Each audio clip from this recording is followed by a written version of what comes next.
안에 계신 그리스도. 한국 사람들은 감정이 풍부한 편입니다. 그래서 무엇인가 느껴지지 않으면 움직이려고 하지 않습니다. 믿음 생활에서도 감정적인 느낌을 중요시하다 보니 실천적인 생활을 소홀하게 하게 됩니다. 베드로는 변화산상에서 주님을 보았을 때 너무 황홀하여 초막 셋을 짓겠다고 간청했습니다. 그러나 하나님께서는 저의 말을 들으라고 명령하셨습니다.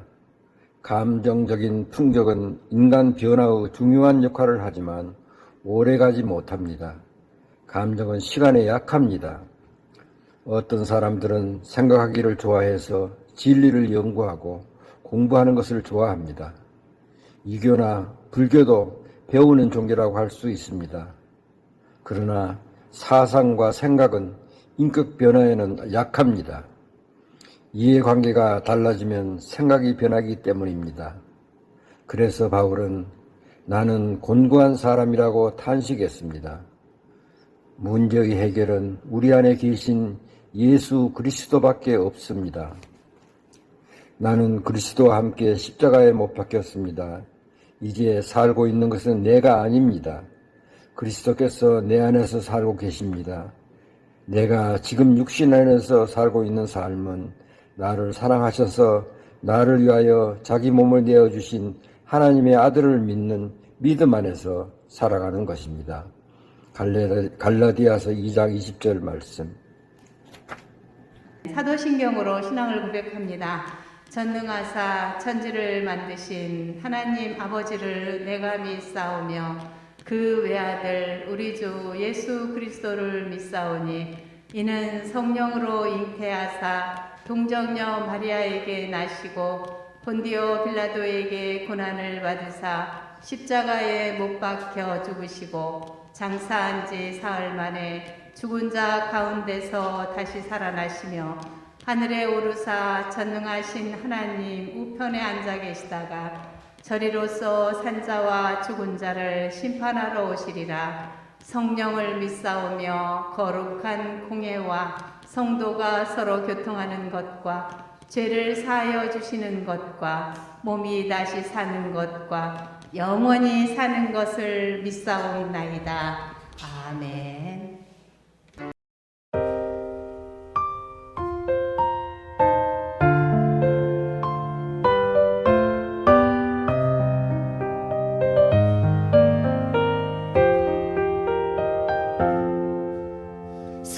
사철의 봄바람 불어있고 하나님 아버지 오셨으니 믿음의 반석도 든든하다.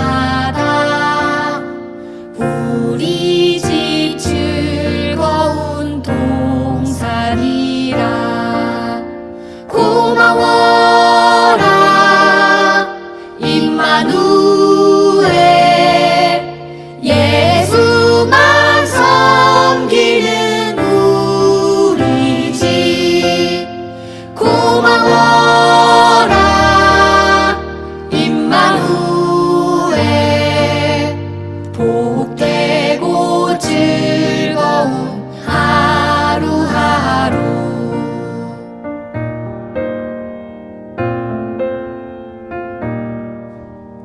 어버이 우리를 보이시고 동기를 사랑에 뭉쳐있고 기쁨과 설움도 같이 하니 한간의 조가도 전국이라. 고마워라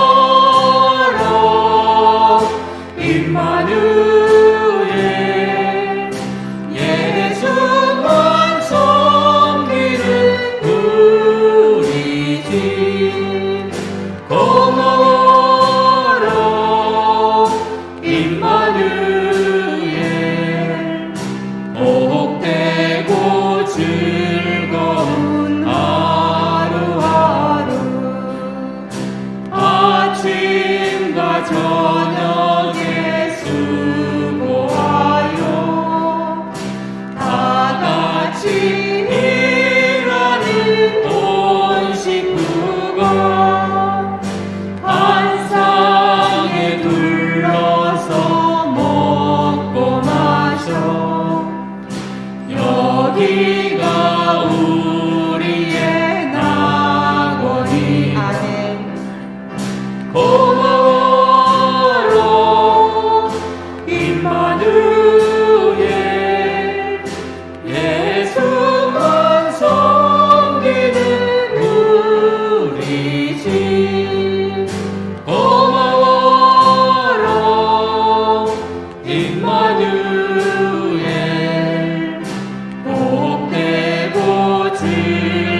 즐겁게 하나님께 찬양하겠습니다.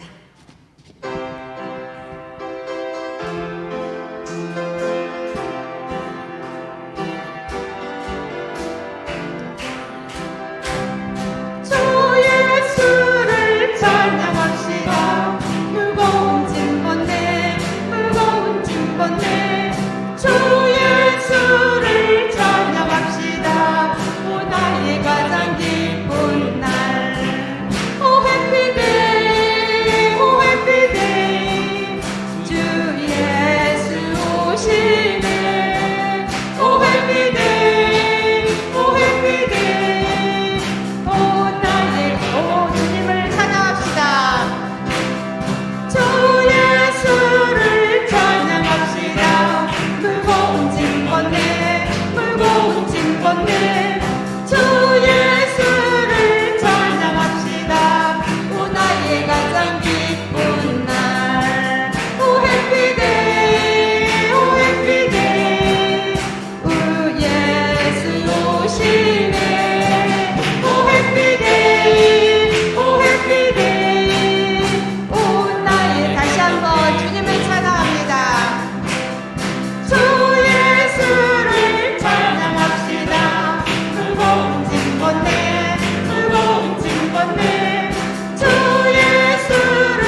잊지 마라.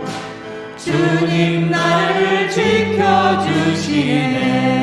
아멘. 내 맘이 힘에 겨워 지칠지라도 주님 나를 지켜주시네. 세상의 험한 풍파 몰아칠 때도 주님 나를 지켜주시네. 주님은 나의 산소, 주님은 나의 요새, 주님은 나의 소망, 나의 힘이 되신 여. 내 맘에 힘이 겨워 지칠지라도, 내 맘에 힘이 겨워 지칠지라도 주님 나를 지켜주시네. 세상의 험한 풍파 몰아칠 때도 주님 나를 지켜주시네. 주님은 나의 산소, 주님은 나의 요새, 주님은 나의 소망, 나의 힘이 되신 여호와. 내 맘이 힘에 겨워, 내 맘이 힘에 겨워 지칠지라도 주님이 나와 너를 지켜주십니다. 나를 지켜주시네. 세상에 어떤 험한 풍파가 몰아쳐도 우리 주님만이 우리의 산성이시고 반석이십니다. 몰아칠 때도 주님 나를 지켜주시네. 다같이 고백합니다. 주님은 나의 산성, 주님은 나의 요새, 주님은 나의 요새, 우리 주님은 나의 소망이십니다. 주님은 나의 소망, 나의 힘이 되신 나의 산성, 주님은 나의 산소, 주님은 나의 요새, 주님은 나의 소망, 나의 다시 한번 고백합니다.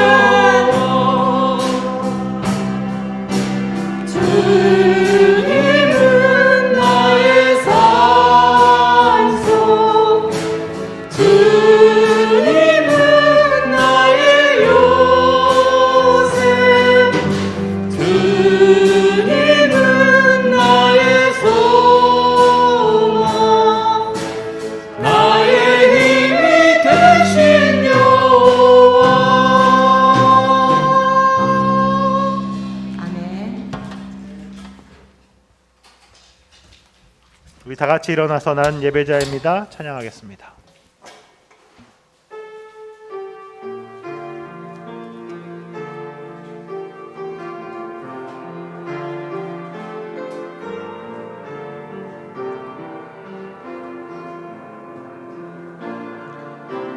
나는 하나님을 예배하는 예배자입니다.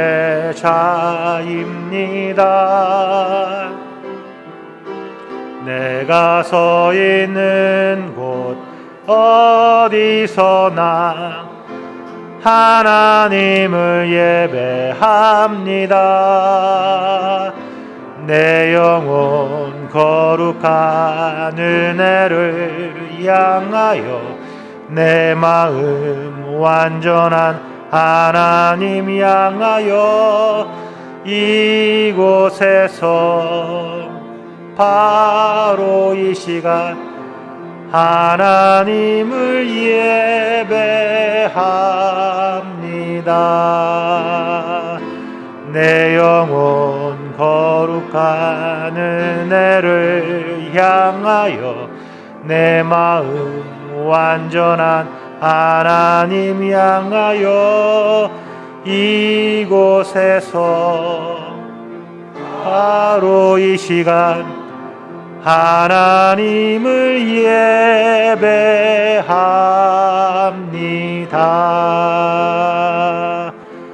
아멘.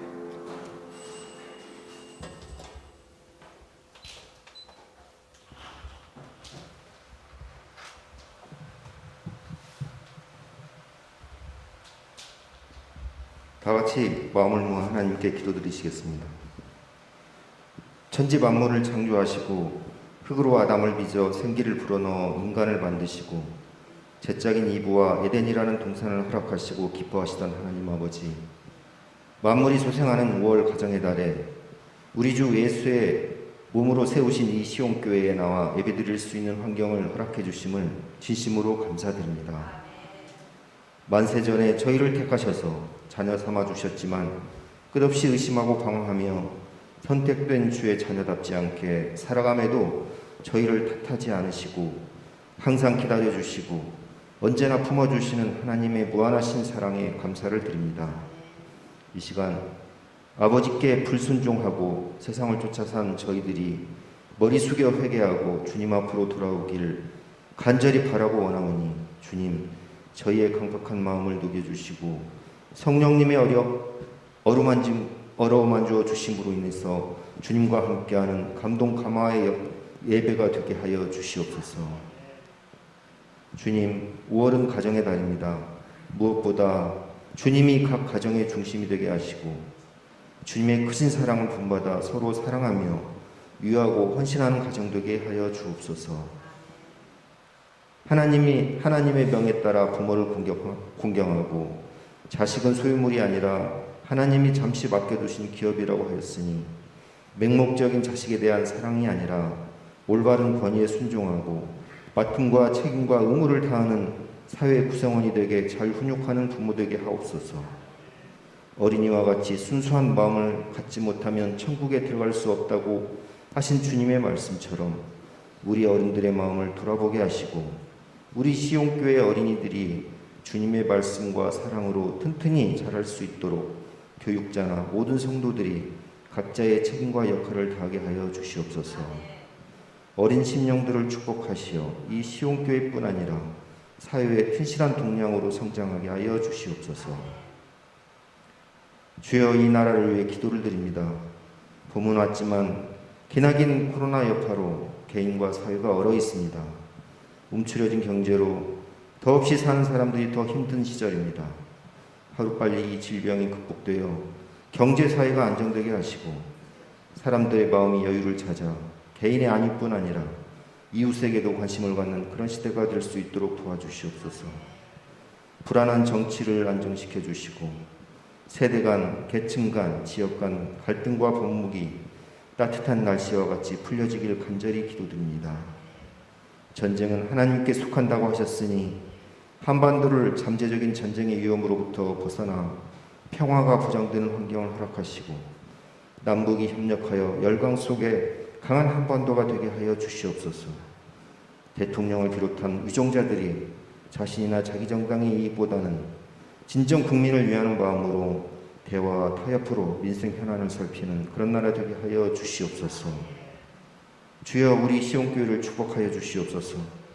작은 무리가 모였지만 진정과 신령으로 하나님을 섬기는 교회 되게 하시고 성도 모두가 친가족처럼 서로를 돌보며 살아가는 아름다운 공동체가 되게 하여 주시옵소서. 양떼를 이끄시는 황주원 전진영 목사님을 기억하시고 영육간의 강건함과 성령 충만함을 주셔서 지치지 않고 주님과 함께 동행하는 그런 삶을 허락하시고 지혜와 권능으로 양떼를 바른 방향으로 인도하는 그런 목자 되게 하여 주시옵소서. 오늘 말씀 전하실 때 성도들의 골수와 영혼을 쪼개는 놀라운 깨달음의 역사가 이 자리에 일어나기를 간절히 바라고 원합니다. 교회의 각 기관과 찬양대를 축복해 주시고 맡은 바 소명을 다할 수 있도록 축복해 주시옵소서. 교회를 돕는 보이지 않는 손길을 굽어 살피사 어디서든지 주님과 동행하는 성령 충만의 은혜를 허락하여 주시옵소서. 코로나로 예전과 같이 다양한 교회 행사는 못하지만 성도들 어디에 있든지 서로 염려하고 중보하며 결속을 다지는 그런 교회 되게 하여 주시옵소서. 주님, 이 코로나도 물러나고 모든 환경이 허락되어 모든 성도가 같이 예배드리길 간절히 바라고 원합니다. 도와주시옵소서. 주여, 이제 시작하는 시간입니다. 주님 끝까지 하여 주시옵고 지금까지 빛으로 오신 우리 주 예수님 이름 받들어 간절히 기도를 드렸습니다. 아멘.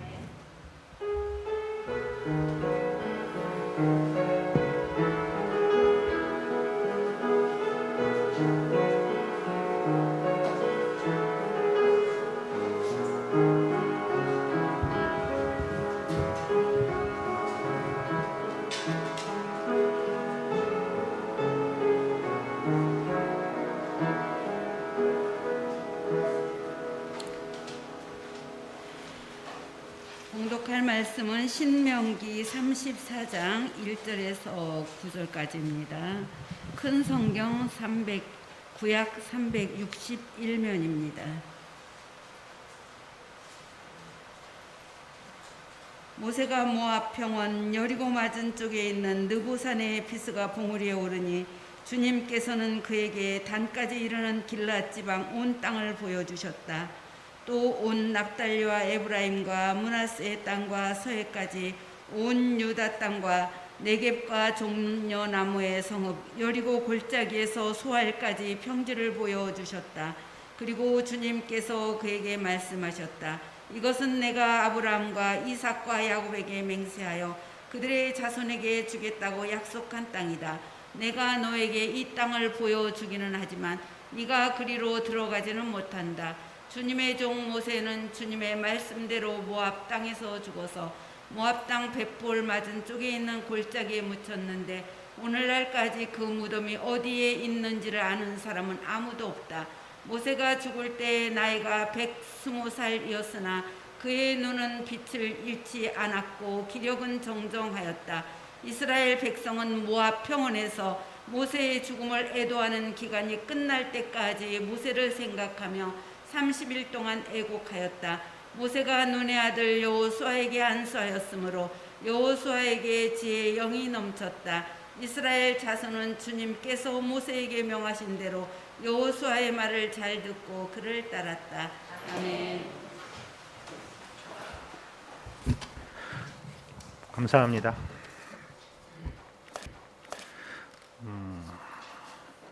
계절의 여왕이라는 5월이 시작됐습니다. 지난번에 말씀드렸죠. 좋은 날씨, 좋을 때, 뭐 하기 좋은 날씨라고요? 성경 읽기 좋은 날씨, 전도하기 좋은 날씨, 기도하기 좋은 날씨. 그렇게 생명의 열매가 맺어지는 그런 5월이 되기를 기대해 봅니다. 이렇게 인사하면 좋겠습니다. 옆에 사람을 바라보시며 지극한 눈으로 당신과 함께라서 행복합니다.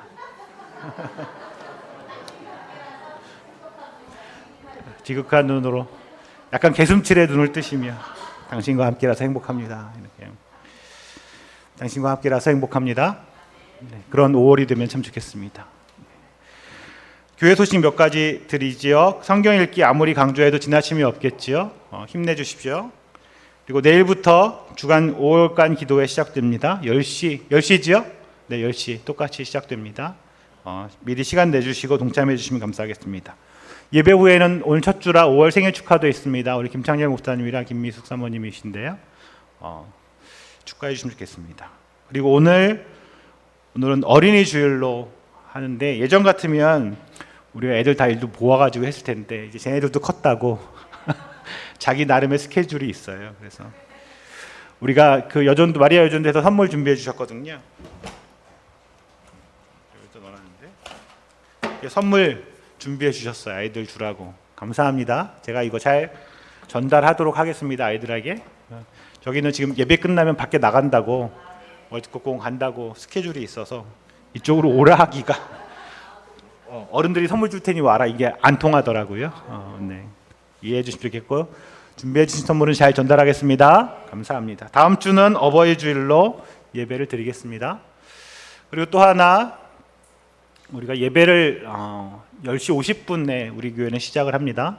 그리고 10시 30분부터 10분 기도회를 하려고 합니다. 예배전 기도회. 예배전 기도회를 하는 이유는 일찍 오신 분들이 많은데 방황하시더라고요. 뭘 해야 될지 마땅치 않아서. 그래서 시간을 이렇게 정했어요. 30분부터 40분까지는 예배전 기도회를 할 거고요. 40분부터 50분까지는 10분 동안 휴식이에요. 기도 열심히 하셨으니 10분 휴식. 그때 인사하시고 권사님 오셨군요, 집사님 오셨군요 인사하시고 서로 이렇게 그동안 있었던 일 좀 나누시다가 50분 되면 불이 꺼져요. 불이 꺼지면 이제 예배가 시작되겠구나. 자리에 앉아주시면 되겠고 불이 켜지면 예배가 시작이 되는 거예요. 오늘 연습해봤는데 잘 안 맞았지만 이제 그 시기에 상관없이 그냥 저 시계 기준으로 해주시면 돼요. 네, 우리가 다 보는 시계가 그러니까 그 시계 기준으로 해주시면 제일 좋을 것 같아요. 각자 시계 다 다르니까 그렇게 해서 예배가 한 1분, 1, 2분 정도 불이 꺼진 동안에 자리에 앉으시고 마음의 준비하시면 불이 켜지고 예배가 시작되겠습니다. 그렇게 시작하겠습니다. 우리 기도하겠습니다. 주님, 저희 모두는 이 시간 주님께 예배드리려고 모였습니다. 예배를 통하여 하늘로부터 부어지는 큰 은혜를 맛보며 하나님께 우리의 경외함을 올려드리는 시간 되기를 간절히 소원합니다. 성경을 읽어가고 있습니다. 오래된 3500년 전의 기록이지만 성경에 기록된 그 이야기가 오늘을 살아가는 우리에게도 동일한 음성으로 듣고 이해하도록 성령님 우리를 도와주옵소서. 그래서 하나님의 말씀을 붙들고 살아가는 우리 모두가 되기를 간절히 소원합니다. 예수님의 이름으로 기도합니다. 아멘.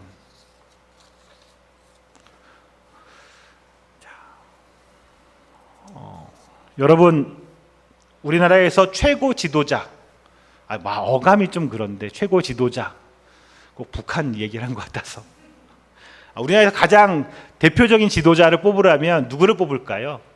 대통령이겠지요. 우리나라 대통령. 우리나라에 대통령이 몇 분 있는 과거 대통령이 지금까지 몇 분인 줄 아세요? 네?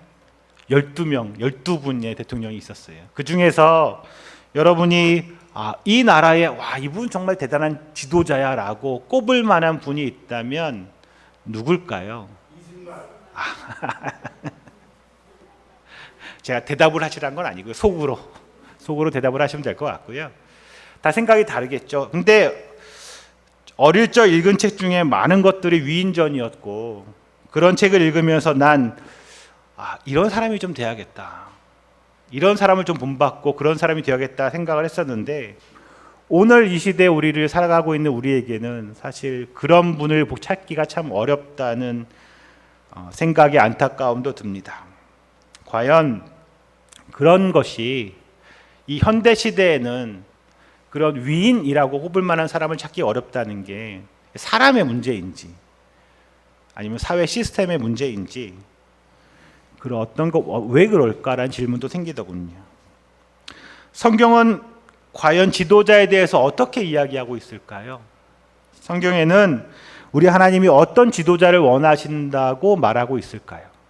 신명기를 읽어가면서 신명기의 저자였고 그리고 구약의 가장 위대한 지도자로 불렸던 모세의 이 마지막 이야기를 통해서 하나님이 선택하신 지도자의 모습을 같이 한번 살펴보려고 합니다. 그리고 여러분도 하나님이 세우시고 이끌어 가시는 하나님이 직접 세우시고 하나님이 그의 여정을 이끌어 가시는 지도자의 모습이 어떠한가 우리 함께 생각해 볼 수 있었으면 좋겠습니다. 우리 본문을 다시 한번 읽어보려고 합니다. 성경을 펴시고 34장 1절부터 4절까지를 저랑 한 절씩 교독하겠습니다. 제가 1절부터 읽을 테니 1절, 2절 이렇게 교독하겠습니다. 1절 모세가 모압 평원 여리고 맞은 쪽에 있는 느보산의 비스가 봉우리에 오르니 주님께서는 그에게 단까지 이르는 길르앗 지방 온 땅을 보여주셨다.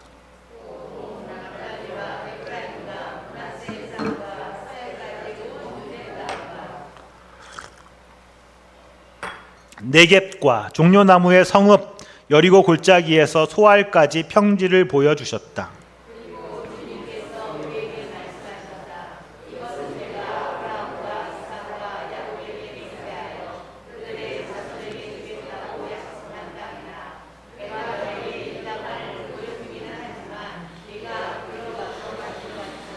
아멘. 자, 무슨 말일까? 모세가 모압 평지에서 설교를 마치고 느보산 비스가 봉우리에 올랐습니다. 느보산의 꼭대기 비스가라는 봉우리에 올랐다는 거지요. 그가 혼자 올라가는지 아니면 다른 사람과 함께 올라가는지는 분명하지 않습니다만 본문 우리가 읽었던 그 뒷부분 7절에 보면 모세의 나이가 비록 120세였지만 그의 눈은 빛을 잃지 않았고 기력은 정정하였다라는 말에서 그가 나이 들어 다른 사람의 부축을 받고 이렇게 부축받으면서 올라가야 할 모습은 아니었다고 생각합니다. 오히려 백발의 할아버지의 모습일 수는 있지만 당당하게 산에 오르는 그런 모습을 상상해 볼 수 있겠지요. 비스가 봉우리 꼭대기에 오르자 하나님이 모세에게 이렇게 말씀하셨습니다. 모세야, 자 보거라. 여기가 내가 너의 조상 아브라함과 이삭과 야곱에게 약속한 땅이다. 저 북쪽을 보거라. 길르앗과 단까지 이르는 땅이 보이지? 이번에는 서북쪽을 한번 보렴. 납달리와 에브라임과 므낫세 지파의 땅이란다. 저 남쪽으로 유다 지파의 땅도 보이지? 그곳이 소알 땅이다. 이 모든 땅이 너희 이스라엘 백성들이 차지할 땅이란다. 이렇게 말씀하시는 거지요. 그런데 마지막에 하나님은 야속하게도 이렇게 말씀하세요. 그런데 모세야, 너는 이 땅을 지금 눈으로 보기는 하지만 그 땅에 들어갈 수는 없단다. 전후 사정을 모르시는 분들은 이 본문의 글만 읽으면서 하나님 참 이상하신 분이다. 약 올리는 것도 아니고 보여주기만 하고 들어갈 수 없다니 그렇게 말씀하시는데 굳이 왜 보여주기까지 하실까라고 생각할 수도 있습니다. 그러나 우리가 지금 창세기부터 여기까지를 꾸준히 읽어온 분이라면 그 이유를 조금 알 수도 있겠죠. 배경은 민수기 20장의 무리바 물 사건입니다. 무리바란 곳에서 일어난 물 때문에 가데스 바네아를 떠난 백성들이 물이 없어서 물 달라고 불평을 하니까 이제 모세도 화가 나고 짜증이 난 거죠. 하나님이 알아서 하실 텐데 자꾸 뭘 해달라고 말을 하니까. 그래서 하나님이 말씀하셨음에도 불구하고 모세가 가서 지팡이로 반석을 두드려서 물이 나오게 합니다. 그런데 어떻게 했다는 거예요? 짜증을 내며 했다는 거예요. 화를 내며. 이게 툭툭 하면 물이 나올 텐데 하나님이 주신 거야 이렇게 말하면 될 텐데 짜증내고 이 패역한 백성들 한번 봐라 이 식으로 빵 쳤더니 물이 나왔다는 거죠. 물은 나왔어요. 그런데 그게 하나님이 보시기에 백성들 앞에서 하나님의 거룩함을 드러내지 못했다는 거죠. 그 일로 인해서 모세와 아론 그리고 그 회중들이 가나안 땅으로 들여보내지 않겠다라고 하나님이 말씀하셨습니다. 이게 민수기 20장에 나오는 이야기예요. 그런데 이 민수기의 배경을 좀 기억해 보면서 이렇게 가나안 땅을 보기는 하는데 들어가지 못하게 된 이 모세의 마음을 좀 우리가 이해해 보면 좋겠습니다. 그런데 제가 그 이야기, 모세의 마음 이야기하기 전에 금방 우리가 읽었던 성경 말씀 1절부터 4절까지 읽으면서 이상한 거 두 가지가 있던데 저는 읽으면서 이상한 거 두 가지 찾아보셨나요? 첫 번째는 이런 거예요. 두 가지. 첫 번째는 신명기 누가 썼다고 그랬죠? 네? 모세가 썼어요. 모세가. 그런데 이 본문을 읽다 보면 마치 옆에서 누가 모세를 보면서 적은 것 같은 느낌을 받게 되죠. 우리가 흔히 이런 걸 그 소설 쓸 때 3인칭 시점이라고 말하는데 모세가 아닌 누군가가 모세를 보면서 글을 적은 것이라는 말입니다. 그리고 더 나가 보면 모세가 몇 세까지 살았다고 써 있어요? 120세까지. 모세가 썼는데 모세가 자기가 쓴 건 아니라는 거죠. 그런 부분은 모세가 저자인데 자기 죽음도 적다니 그건 좀 말이 안 되는 부분이 있다는 거예요. 또 하나 두 번째는 이게 좀 더 어렵긴 한데요. 1절부터 3절에까지 나오는 지명입니다. 사실 저는 읽다가 이게 더 먼저 마음에 걸렸는데 여기에 보면 지명에 어떤 이름들이 나와요? 단, 납달리, 에브라임, 므낫세. 이게 뭐지요? 네? 이스라엘 지파들의 이름이에요. 자녀들의 이름이에요. 요셉의 아들들의 이름이고 후에 이스라엘 지파가 된 그 지파들의 이름이지요. 근데 이것들은 아직 가나안 땅에 들어가지 않았습니다. 지금 어디에 있어요? 어디요? 가나안 땅 건너편 평지에 있는 거죠. 그들은 이제 가나안 땅에 들어가게 되고 그쪽에 들어가서 각 지역을 자신의 땅으로 분배받게 됩니다. 여호수아에 보면 제비 뽑아서 땅을 나누는 장면이 나오지요. 그러니까 아직 거기에 들어가지도 않았고 땅도 분배되기 전이니까 여기가 누구의 땅인지 알 수 없는 상황이지요. 그런데 뭐라고 적어요? 여기서부터 여기까지가 각 지파의 땅이냥 기록하고 있지요. 이 책의 저자는 이 지파의 이름을 땅의 이름으로 사용합니다. 그러니 아마도 요 신명기 이 마지막 부분은 여호수아가 정복 전쟁 후에 땅 분배가 끝나고 나서 기록된 것으로 봐야겠지요. 모세가 죽은 다음에 썼다는 이야기입니다. 신명기 모세가 썼는데 이 부분은 모세가 죽은 다음에 썼다는 거지요. 이런 것들 때문에 어떤 사람은 신명기를 포함한 모세오경의 저자가 모세가 아니다 라고 주장하기도 합니다만, 우리 개혁주의를 표방하는 우리는 모세가 이 글을 썼다는 것을 믿습니다. 그리고 모세가 하나님께서 모세를 사용하여 이 글을 적으셨다는 사실을 믿는 거지요. 그런 주장을 따르고 있고요. 그리고 아마도 이 뒷부분은 나중에 포로기 이후에, 포로에 해방된 이후에 에스라, 성경에도 있어요. 에스라도 있잖아요. 그 에스라 사람 이름이거든요. 대단한 성경학자입니다. 에스라가 신명기를, 모세오경을 보완하면서 이 부분을 첨삭해 넣었을 거다라고 이야기합니다. 아주 중요한 내용은 아닙니다만 혹시 이상한 사람들 만나서 이상한 얘기하면 한 번쯤 알고는 계셔야 될 것 같아서 말씀드렸습니다. 다시 오늘 제가 드리려고 얘기를 돌아가 보면 무리바 물사건이라는 거예요. 가나안 땅에 들어가지 못한 모세의 이야기를 다시 한번 보려고 하는데요. 신명기 3장, 신명기 쭉 앞으로 와서 3장에서 23절부터 27절까지의 이야기를 찾아서 저랑 같이 한번 읽어보면 좋겠습니다. 3장 한번 펴주세요. 신명기 맨 앞에 3장 23절부터 27절.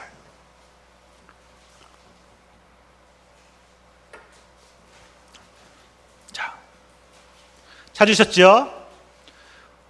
신명기 3장은 앞쪽에 있습니다. 신명기 앞쪽에. 자, 읽어보겠습니다. 23절 제가 읽겠습니다. 한 절씩 교독하고 마지막 절은 27절은 같이 읽겠습니다. 23절, 그때에 내가 주님께 간구하였습니다.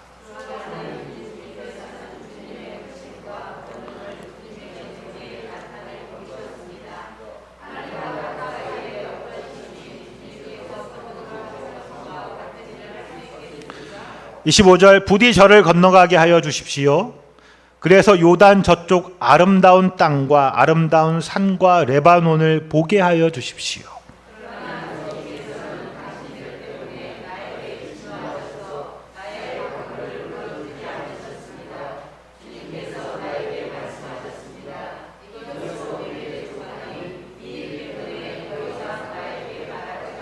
함께 보겠습니다. 너는 이 요단강을 건너가지 못할 것이니 저 비스가 산 꼭대기에 올라가서 너의 눈을 들어 동서남북 사방을 바라보아라. 아멘. 신명기를 읽어보면 모세가 느보산 비스가 봉우리에 오르기 전에, 우리가 맞죠? 34장 그 장면이 나타나기 전에 이미 여러 차례 하나님께 이 문제에 대해서 청원을 드린 것으로 보입니다. 광야 생활을 회고하던 그 설교의 앞부분에서 모세는 이 부분을 이야기하는 거지요. 모세가 하나님께 청원합니다. 하나님께 부탁을 드리는 거예요. 모세 역시 뭘 부탁하기 전에 우리가 그냥 일반적으로 쓰는 그런 방법처럼 좋은 말로 하나님을 좀 높여드린 다음에 자기가 하고 싶은 말을 이야기하는 거죠. 그렇게 인간적인 모습입니다만 이렇게 이야기하는 거예요. 주 하나님, 주 하나님. 주님께서는 주님의 크심과 권능을 주님의 종에게 나타나 보이셨습니다. 주님 위대하심을 제게 보여주셨습니다. 하늘과 땅 사이에 어떤 신이 주님의 그 권능으로 하신 것 같은 일을 감히 할 수 있겠습니까? 오직 주님밖에 못하시는 대단한 일을 하셨습니다. 그러니 그런 놀라운 주님이시니, 그런 위대한 주님이시니 주님 하나님 제 부탁 좀 하나 들어주십시오. 이렇게 말을 하는 거지요. 그리고 모세가 자신이 하고 싶었던 이야기, 하나님 저도 저 가나안 땅에 들어가게 해주십시오. 저도 그곳에 들어가고 싶습니다.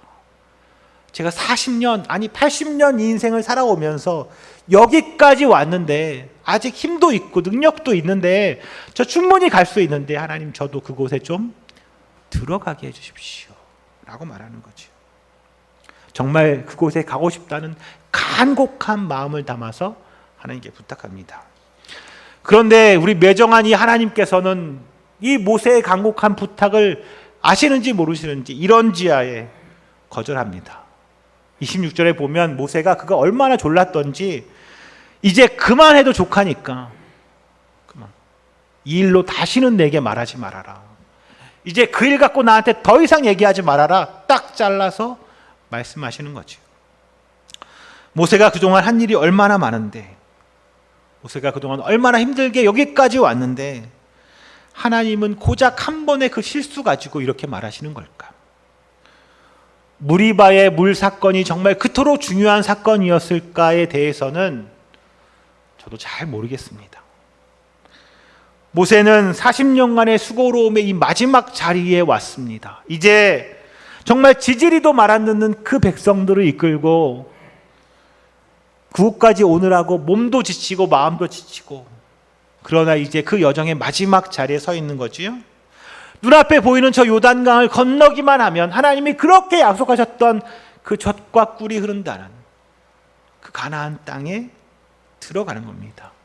얼마나 고생하며 달려왔는데, 얼마나 어려움을 감당하며 여기까지 왔는데 이제 마지막 그 한 걸음만 가면 되는데 얼마나 그 끝이 보고 싶겠습니까? 그런데 하나님은 모세에게 여기까지가 너의 역할이다 라고 말씀하시는 거지.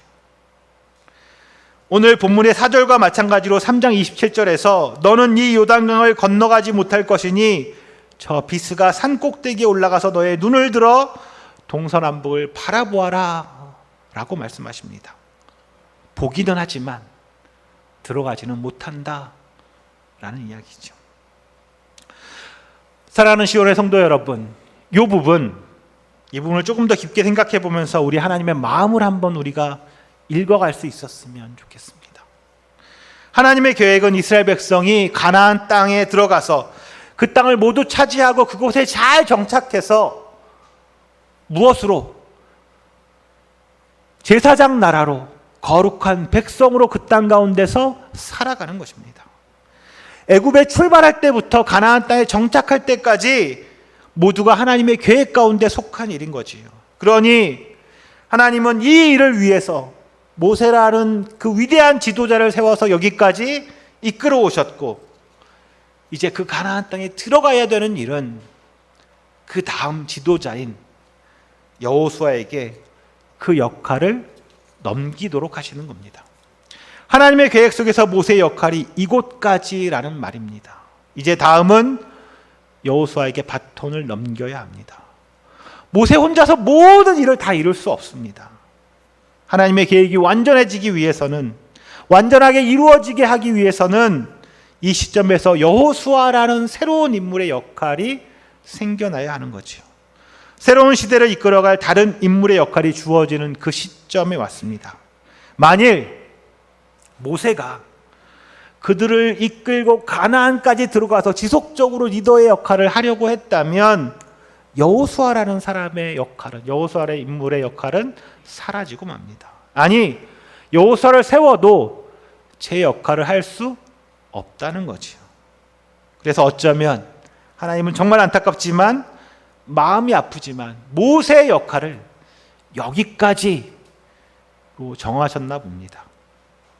그리고 오늘 우리가 읽었던 34장에서는 모세 역시 이제 이런 하나님의 마음을 다 알았는지 더 이상 그런 이야기를 하고 있지 않습니다.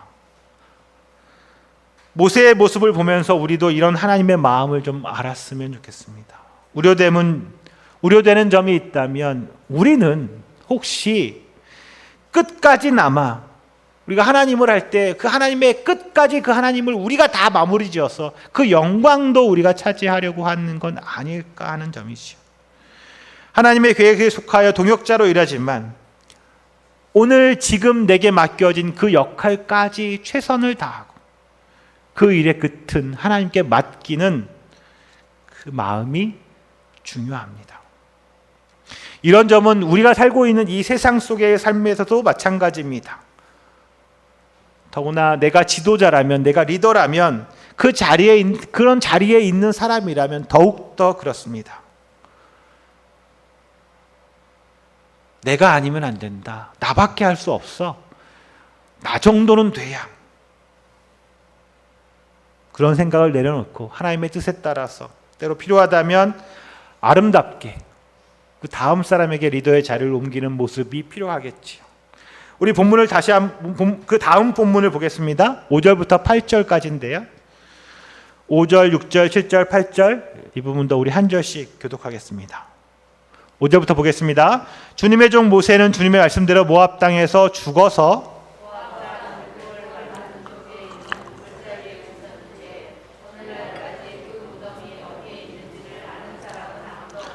모세가 죽을 때에 나이가 120살이었으나 그의 눈은 빛을 잃지 않았고 기력은 정정하였다.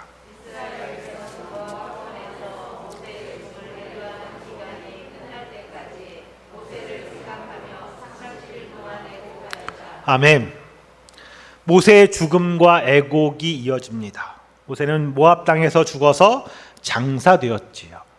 5절에 그의 죽음에도 불구하고 그를 주님의 종 모세라고 말하는 것, 그것에 우리가 정말 주의해서 말씀을 보아야 합니다. 이 말은 모세가 가나안 땅에 들어가지 못한 일이, 그 일이 결코 그와 하나님과의 관계를 갈라놓은 일이 아니라는 것을 보여주는 말입니다. 그가 가나안 땅에 들어가지 못한 것이 하나님의 벌이나 심판은 아니다 라고 생각하게 해주는 구절이지요. 그는 끝까지 신실한 하나님의 종이었습니다. 모세는 끝까지 하나님의 종이었지요. 그 다음 6절에서는 모세가 죽어서 장사되었는데 본문에 보면 누가 그를 장사했다, 어디에 묻었다 이런 말이 하나도 없습니다. 5절과 연결지어 보면 모세의 죽음과 장사 지냄 등의 이런 모든 일들은 아마도 하나님이 직접 하신 것처럼 보입니다. 그 일에 인해서 6절 마지막에 오늘까지도 모세의 무덤을 아는 자가 없다고 합니다. 다시 말하면 누가 어디다 묻었는지 모른다는 거지요. 하나님이 직접 모세를 묻으신 것은 아마도 모세의 무덤의 위치가 알려지지 않기를 원하신 것, 그런 이유 때문으로 보입니다. 만일에 후대 사람들이 모세의 무덤의 위치를 알았다면 아마도 성지순례한답시고 많은 사람들이 갔을 거고, 또 모세의 영 달랜답시고 그 앞에 제물 놓고 제사도 하지 않았을까요?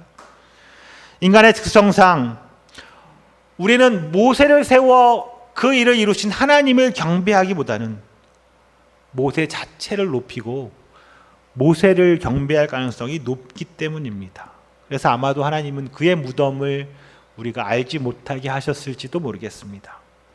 십계명에 보면 하나님은 어떤 형상이나 우상도 만들지 말 것을 강력하게 말씀하셨습니다.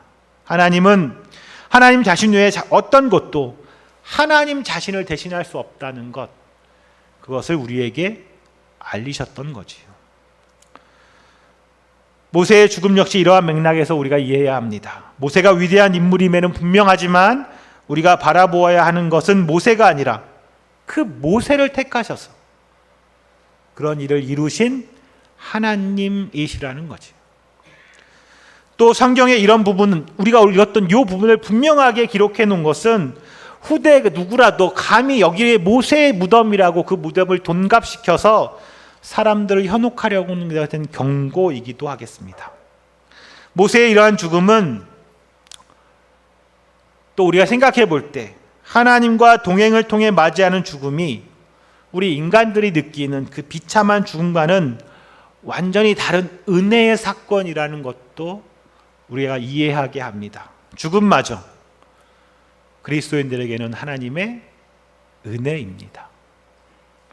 본문의 마지막 9절을 보겠습니다. 9절 우리 한 목소리로 같이 읽으면 좋겠습니다. 모세가 시작.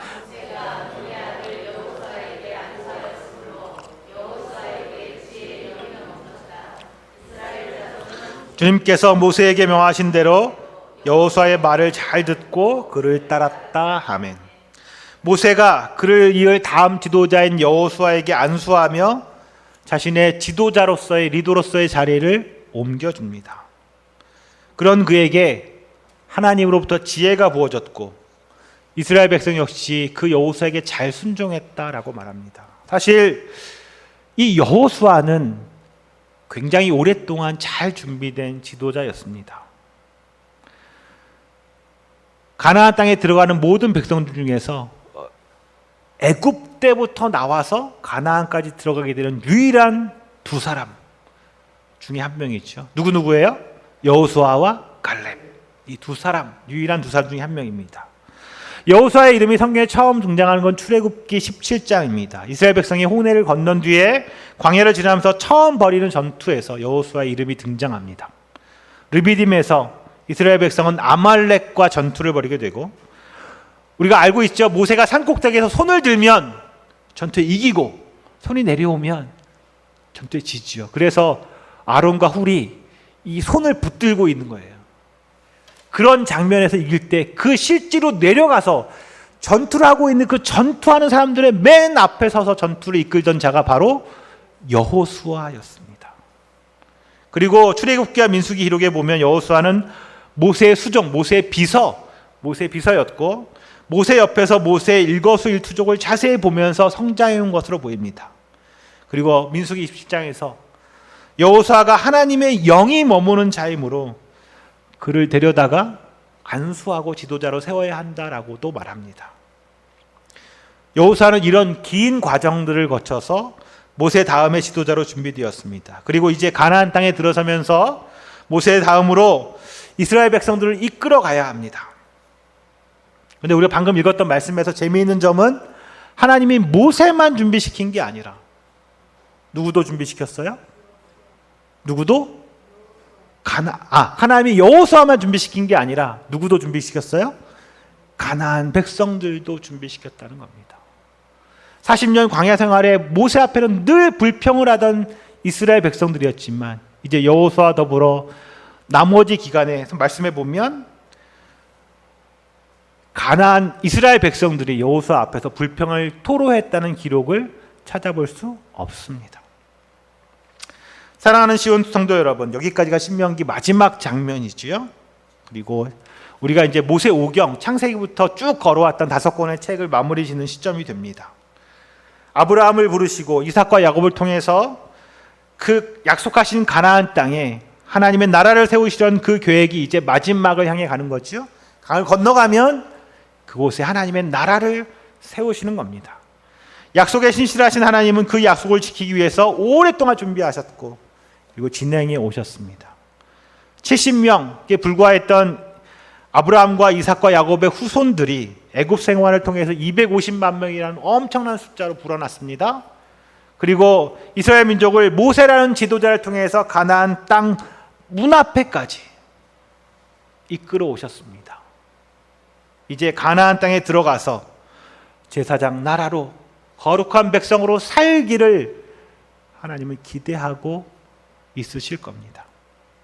그리고 그 새로운 역사가 여호수아라는 새 지도자를 통해서 시작되는 것이죠. 마지막으로 본문 다음 구절, 우리 10절부터 12절인데요. 말씀을 펴고 계시니 한번 같이 읽어보겠습니다. 교독하고 마지막 절 같이 읽겠습니다. 10절, 그 뒤에 이스라엘에는 모세와 같은 예언자가 다시는 나지 않았다. 주님께서는 얼굴과 얼굴을 마주대고 모세와 말씀하셨다.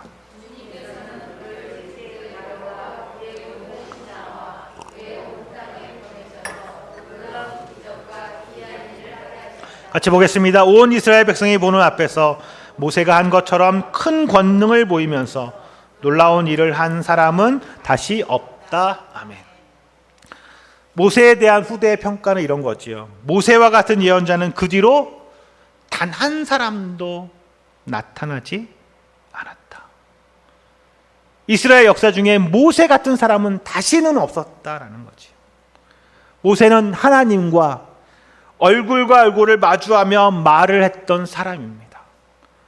여호와께서는 모세를 이집트에 보내셔서 파라오와 그의 모든 신하와 이집트의 모든 땅에 표적과 기적을 일으키게 하셨습니다. 모세에게는 대단한 능력이 있었습니다. 모세는 모든 백성이 보는 앞에서 놀라운 일들을 행하였습니다. 우리 사람에 대한 평가는 그가 죽은 후에 드러난다고 합니다. 지도자의 평가는 그가 떠난 후에 나타난다고 할 수 있죠. 방금 읽은 10절부터 13절의 이야기는 앞에 말씀드린 것처럼 모세가 죽은 후에 꽤 긴 시간이 지나서 약 1000년 정도의 시간이 들은 후에 학사 에스라에 의해서 기록된 것이라고 생각됩니다. 1000년의 시간 동안 이스라엘 역사 속에 수많은 선지자들이 나타났겠지만 모세보다 더 훌륭한 선지자가 없었다라는 거지. 그는 세상 속에서 여호와의 큰 능력을 드러낸 자였습니다. 그리고 직접 하나님과 대면하였던 자라고 성경은 이야기합니다. 모세는 인간과 하나님 사이의 최고의 소통을 누렸던 사람입니다. 요즘 가장 강조하는 그 소통. 하나님이 먼저 모세를 찾아오셨고 그를 이집트로 보내어 온갖 기적과 기이한 일들을 하게 하셨습니다. 그리고 40년 동안 하나님과 모세와의 관계는 정말 계속 깊어졌습니다. 그래서 모세 같은 사람이 다시는 없었다라고 말합니다. 언제까지요? 언제까지요? 예수님이 이 땅에 오셨을 때까지. 예수님 오실 때까지. 하나님은 모세처럼 제게도 찾아오셨습니다. 우리 모두에게도 마찬가지지요. 내가 먼저 알고 내가 먼저 찾아간 것 같지만 하나님은 우리를 모태에서부터 선택하셨다고 말씀하셨습니다. 그리고 하나님이 우리 앞에서 우리를 부르신 거지요. 이제 너 혼자가 아니라 나와 함께 걸어가면 좋겠다. 이 험한 땅에 너 혼자가 아니라 나와 더불어 함께 걸어가지 않겠니? 세상의 힘든 짐을 다 내게 주고 나의 이 가벼운 멍에를 지는 건 어떨까? 나의 멍에는 가벼워서 내가 지금 어깨에 지고 있는 그 짐보다 훨씬 편할 거야 라고 우리에게 말씀하시는 겁니다. 그러니 이제부터 나와 더불어서 하나님 나라의 백성으로 하나님 나라의 시민으로 살아가면 좋겠다 라고 말씀하시는 거죠. 그래서 오늘 우리가 이곳에 있는 걸 겁니다. 아멘. 사랑하는 시온교회 성도 여러분, 신명기를 읽어가면서 모세의 모습 가운데서 부러운 점이 있었습니다. 그것은 모세뿐 아니라 여호수아에게서도 찾을 수 있는 거였는데 바로 그들은 하나님과의 깊은 관계를 가진 자들이었다는 겁니다. 모세는 하나님과 대면하여 아는 자라고 했습니다. 여호수아는 하나님의 영이 머무는 자였습니다. 우리도 하나님과의 그런 깊은 관계 속에서 머물 수 있는 사람들이기를 소원합니다. 하나님과의 깊은 관계 가운데서 그분의 마음을 알고 그분의 뜻에 따라 살아가는 사람들이기를 기도합니다. 우리 각자마다 하나님은 분명히 다른 삶의 계획들을 가지고 계실 겁니다. 우리 한 사람 한 사람 모두에게 하나님은 그 계획을 가지고 계시다는 것이죠. 어떤 사람에게는 대통령이나 국회의원 같은 이 사회의 지도자 역할을 맡기실지도 모릅니다. 어떤 사람에게는 직장에서의 사장이나 이사와 같은 간부를 맡게 하실 수도 있습니다. 어떤 사람에게는 의사, 판사, 검사 같은 전문직의 일을 맡기실 수도 있겠지요. 그리고 어떤 사람에게는 지금 여기 계시는 대부분의 우리 어머니들처럼 전업주부의 역할을 맡기실 수 있습니다. 우리 김동아 집사님처럼 다루기 힘든 환자를 돌보는 일을 맡기실 수 있습니다. 백혜숙 전사님처럼 하루 종일 양면 테이프로 인쇄물을 붙여야 되는 일을 맡기실 수도 있습니다. 김한조 집사님처럼 회사의 제품을 분류하고 포장하는 일을 맡기실 수도 있습니다. 또 황상호 집사님처럼 지하철에서 힘든 사람을 안내하는 역할을 맡기실 수도 있습니다. 세상에서 하기 싫어하는 일, 세상 사람들이 보기에 낮아 보이는 일, 정말 별것 아닌 것처럼 느껴지는 일을 맡기실 수 있습니다. 하지만 우리 모두 내가 꼭 사자가 들어가는 직업이나 회사의 높은 간부, 그런 지도자가 아니더라, 평범한 주부나 허접해 보이는 일을 감당하는 그런 회사의 말단 직원의 역할을 맡았다 하더라도 우리가 정말 하나님과의 깊은 관계 가운데서 살아가는 사람이라면 그런 사람은 다를 거라고 믿습니다. 어떤 일을 하더라도 그의 삶은 하나님의 거룩함을 드러내는 삶일 것이라고 생각합니다. 그리고 그것이 신명기가 말하는 하나님의 뜻을 청중하고 살아가는 삶이라고 저는 확신합니다. 하나님의 말씀을 늘 가까이 하고 하나님과의 깊은 관계 속으로 나아가 하나님의 마음을 알고 하나님의 뜻을 따라 살아가는 것, 다 하나님을 위한 것 같지만 그것이 어쩌면 그것이 분명히 하나님이 우리에게 주시려는 그 영적인 복이 풍성한 삶이라고 저는 믿습니다. 우리 한 주간 동안 그렇게 살아가실 우리 시온의 가족들 모두를 사랑하고 축복합니다. 우리 함께 찬양 내 평생 사는 동안 우리 찬양 같이 하고 우리 주여 한번 크게 외치고 우리 말씀을 기억하며 기도하겠습니다.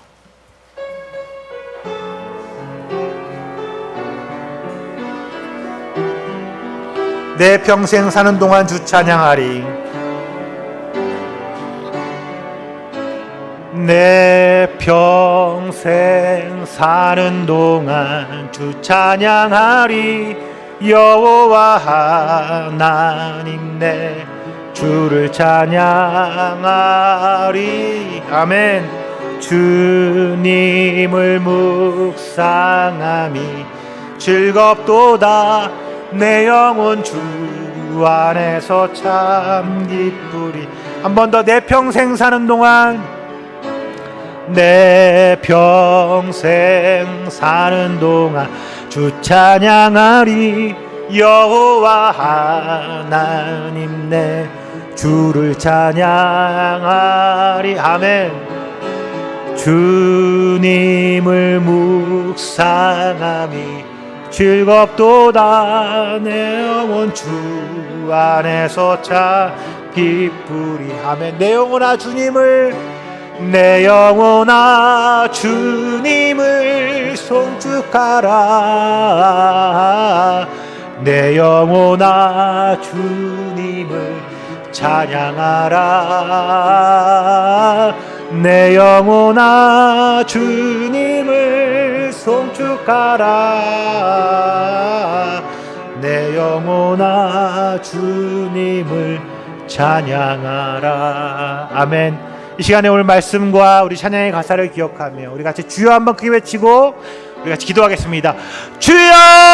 아버지 하나님 감사합니다. 오늘도 우리에게 은혜를 더하여 주시니 참 감사합니다. 하나님, 우리 말씀을 통하여 우리가 기억하게 하는 것을, 하나님, 우리 각자에게 하나님이 주신 사명과 역할이 있을 줄 압니다.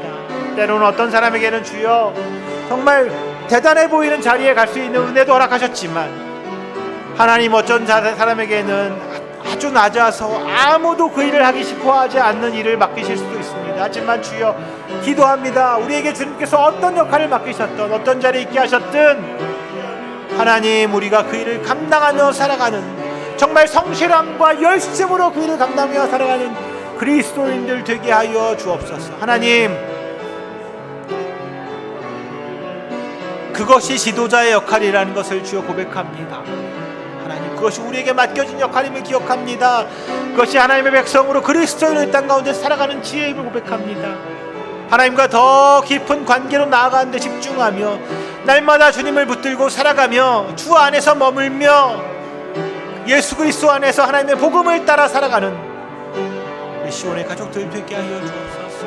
한 주간 동안 세상 가운데 살아갈 때에 하나님 무엇 하나 소홀히 하지 않기를 기도합니다. 하나님 내게 맡겨주신 것 같고 정말 세상 사람들과는 다르게 살아가는 우리가 되기를 기도합니다. 그들이 중요한 곳에 따라가신 것이 아니라 하나님 보시기에 중요한 것을 찾아볼 수 있는 지혜와 눈을 허락하여 주시고 우리 삶의 모든 것이 주님께 달려있음을 고백하며 하나님 붙들고 살아가는 것이 축복이고 은혜임을 기억하며 우리가 살아가는 우리 모두가 되게 하여 주옵소서. 아버지 주님 기도합니다. 주여 감사합니다. 주님 예수님의 이름으로 간절히 기도합니다. 우리 같이 주보에 있는 내게 주신 주님의 은혜 찬양하고 우리 오늘도 예배를 위해 준비한 예물을 주님께 드리겠습니다.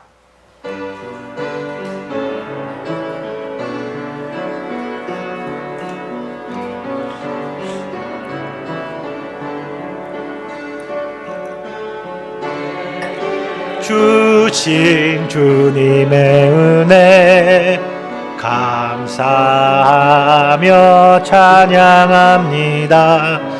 증량할 수 없는 그네 내 마음 드립니다. 아멘. 마음과 뜻과 정성 다해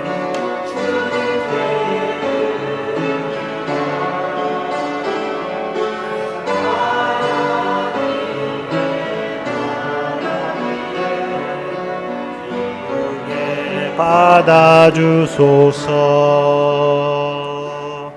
아멘. 기도하겠습니다. 하나님 아버지, 우리가 매일 살아가는 일상의 삶조차 하나님의 놀라운 계획 가운데서 우리를 이끌어 가시는 주님의 위대하심을 찬양합니다. 주님과의 깊은 인격적인 관계 가운데서 우리도 그런 주님의 뜻을 깨달아 알고 그 뜻에 기쁜 마음으로 순종하며 따라가는 삶을 살기를 기도합니다. 어떤 상황 가운데서도 하나님을 향한 신뢰를 놓지 않으며 평생 살아가는 동안에 주님을 찬양하며 살아가게 하옵소서. 주님을 바라보는 것이 기쁨이 되게 하시고 우리의 영혼이 주님 안에서 참 안식을 얻게 하옵소서. 우리의 인생의 목적이 주님을 따라 살아가는 것임을 새삼 기억하게 하시며 무엇을 이루기에 목마른 삶이 아니라 오늘 내게 주어진 일에 감사하며 기쁜 마음으로 주님의 거룩함을 드러내며 살아가는 삶이 되게 하여 주옵소서. 그런 아버지의 마음을 알고 그 뜻을 따라 살아가는 우리가 되기를 소망합니다. 진실과 전심으로 드리는 예배 가운데 준비한 기쁨과 정성의 예물을 주님께 드립니다. 주님 기쁘게 받아 주옵소서. 우리가 살아가면서 주님을 향해 더 큰 감사와 정성의 예물 드리기를 소망합니다. 우리 삶의 그런 환경과 여건을 허락하여 주옵소서. 우리의 시온 성도들, 우리 시온의 가족들 모두와 우리의 직장과 우리가 일하는 사업장을 축복하여 주옵소서. 예수님의 이름으로 기도합니다. 아멘. 우리 같이 일어나서 주기도문 찬양하고 축도로 예배 마치겠습니다.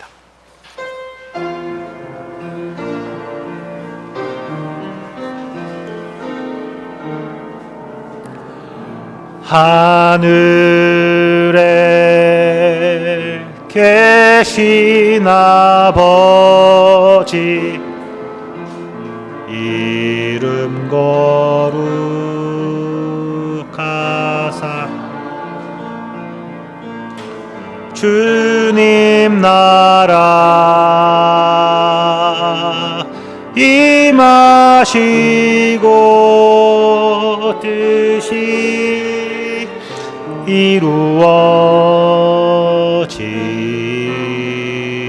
이루어지다. 일용할 양식 주시고 우리들의 큰 죄 다 용서하옵시고 또 시험에 들게 마시고 악에서 구원하소서.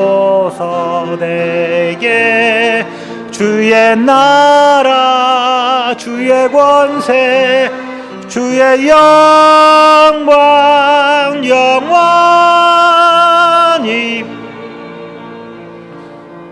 아멘.